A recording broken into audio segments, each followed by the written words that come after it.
Ito, gagawa na naman tayo ng kinilaw. Kasi ito yung paborito ni Dragon. Ayan. Tiyaga-tiyaga na naman ako maghimay. Paborito, kinilaw eh. Kaya na...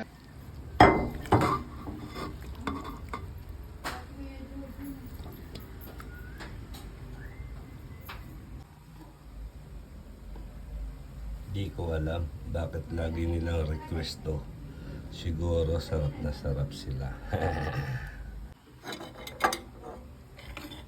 Kakain daw ang Dragon. Gusto niyang papakin. Ay nako. Gusto niya rong papakin. Dragon! Ayun ang Dragon ko.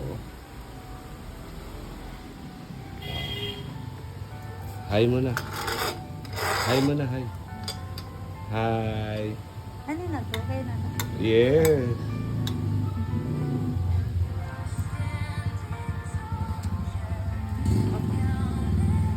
Ayos ba?